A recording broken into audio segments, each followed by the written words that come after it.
States Air Force Academy, class of 2011. Major Stephen Klein, University of Alabama, class of 2011. And Captain Jack Miller, Oregon State, class of 2014. Joining are Loadmasters Tech Sergeant Joshua Morocco and Staff Sergeant Nathan Duxbury. This highly experienced crew has a combined total of over 12,000 flying hours. The C-17 made its first test flight in September of 1991. Since then, this incredible aircraft has set over 30 world records, including payload altitude, time to climb, and the longest-range airdrop mission in history. Designed by an elite team that included NASA and McDonnell Douglas engineers, the C-17 blends raw power, maneuverability, and unsurpassed heavy lift into remote airfields. The new age design features a modern glass cockpit, heads-up displays at both pilot stations, and an advanced cargo handling system, allowing it to operate with a crew half the size, similar to cargo-carrying aircraft. The C-17 also includes an advanced composite hull and classified defensive systems that make it one of the most survivable heavy platforms in the Air Force. We'll put the, To begin today's demonstration, the crew will perform a high-speed pass. The aircraft is capable of accelerating to over 400 miles per hour in level flight at its maximum weight of 580,000 pounds. This pass demonstrates the extremely powerful engines of this magnificent aircraft.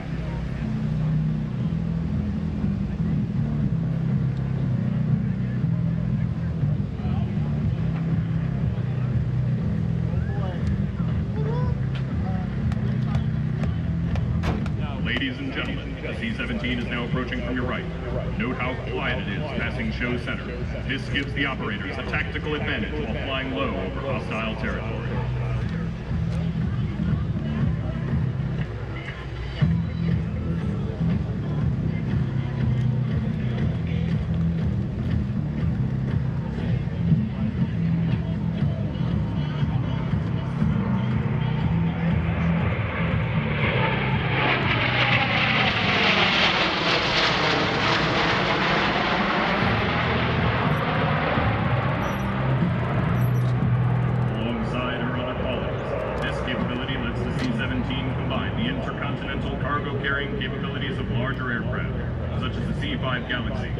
Short field landing potential of much smaller aircraft like the C-130 Hercules.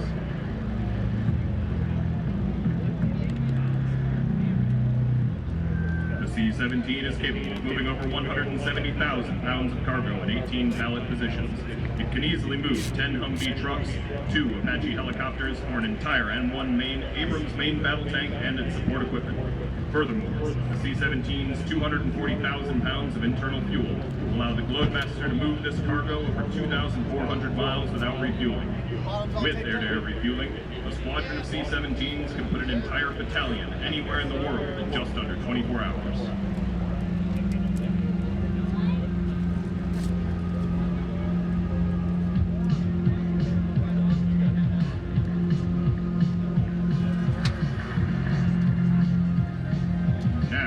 From the left, the aircraft will perform a slow-speed pass.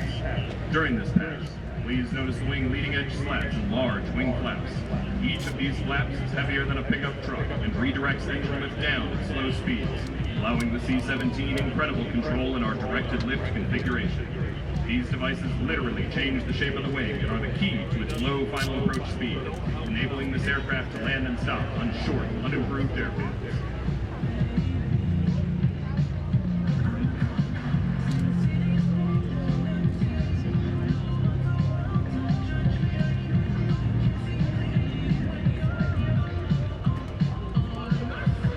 Ladies and gentlemen, please get your cameras ready, as this will be your best opportunity to take photos of this state-of-the-art machine.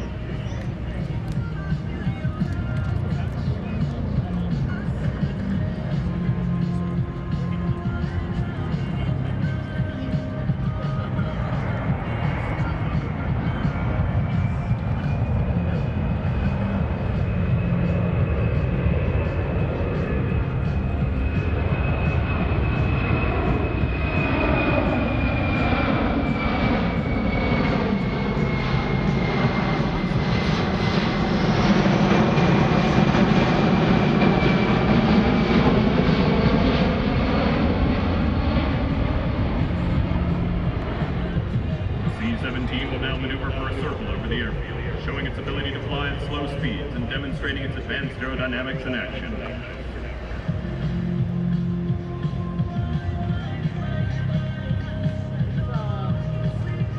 C-17 features a quadruple redundant fly-by-wire system for the flight controls. 4 independent computers manage this system, each capable of running the entire aircraft alone. 13 hydraulic pumps power the system, each capable of maintaining the aircraft in a flyable state. Further, even with catastrophic failure, the aircraft can be flown in an entirely mechanical backup mode. These systems combine to make the C-17 one of the most survivable weapon systems to ever fly.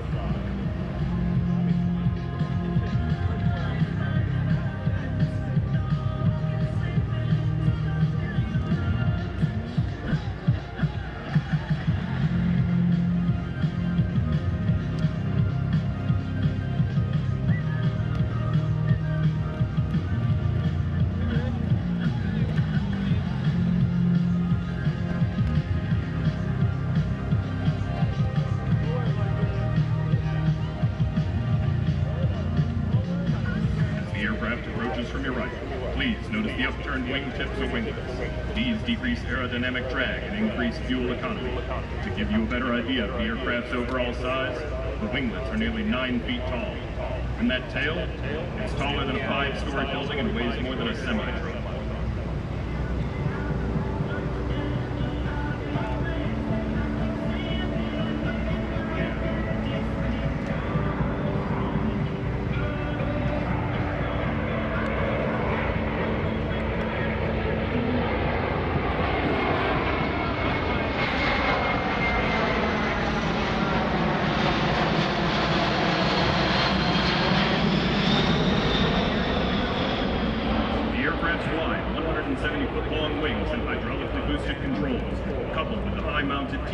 Let the C-17 maintain full maneuverability at slow speeds. At the other end of the envelope, the C-17 is capable of sustaining almost 3 times the force of gravity at 400 miles per hour. Under those loads, the C-17 weighs more than every car in this city combined.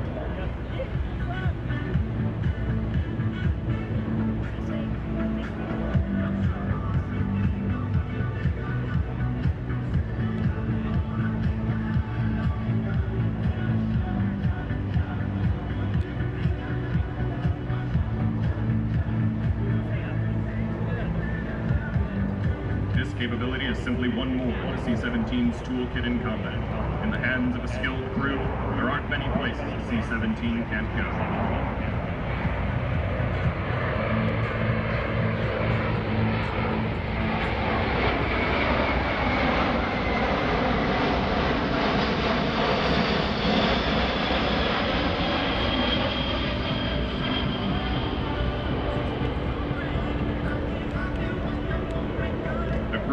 Set up for their final maneuver, an assault landing to a combat backing. One of the C-17's cornerstone abilities is the delivery of outsized cargo into small, remote airfields. The Globemaster has 12 massive disc brakes and an entire redundant hydraulic system solely for those brakes. Each of the C-17's mighty engines is fit with a thrust reversing system. These reversers allow for rapid descent from altitude and allow the aircraft to further slow itself on landing. On landing, you'll note how each engine opens and extends to seamlessly reverse the flow of air. Coupled with the aircraft's directed lift capability, these systems allow the C-17 to safely land on short dirt, ice, or even sand fields. Add air refueling and full night vision goggle integration, and the C-17 can deliver American might anywhere, anytime.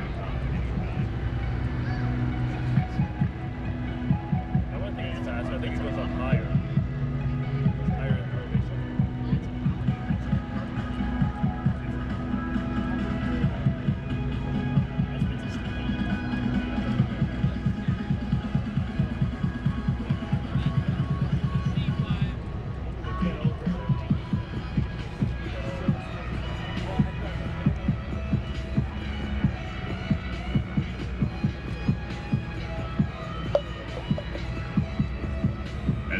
Makes their final approach. The aircraft will be flying at just under 120 miles per hour. They are simulating arrival to a shortened airfield with hostile forces in the area.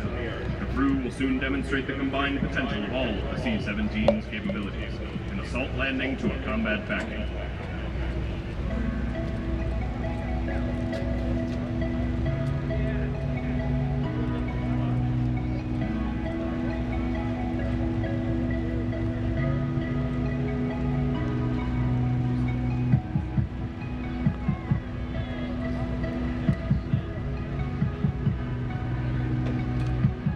begun their final descent. Ladies and gentlemen, this will all occur in just over 1,000 feet, shorter than a modern aircraft carrier.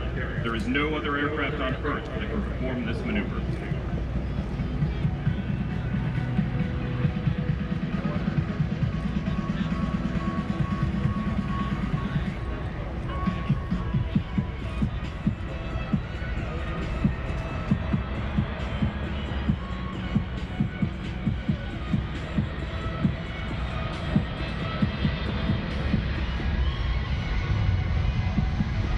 Touchdown.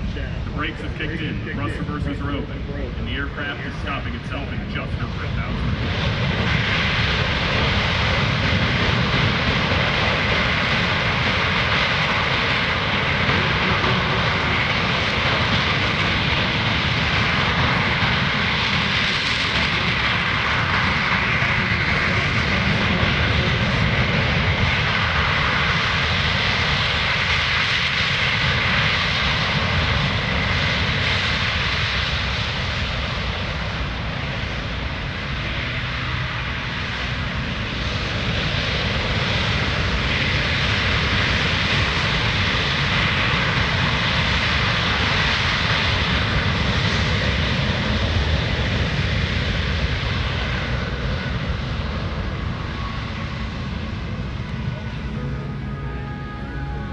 All of the maneuvers you have seen here today are examples of those flown by our operational air crews on a regular basis all over the world. Ladies and gentlemen, this concludes today's demonstration. On behalf of the men and women of the United States Air Force, Pacific Air Forces, our Hawaii-based crew, and Eielson Air Force Base, we thank you for being with us today. We hope you enjoyed this brief look at the C-17, the United States core airlifter and workhorse. Stay safe, enjoy the rest of the show, and mahalo.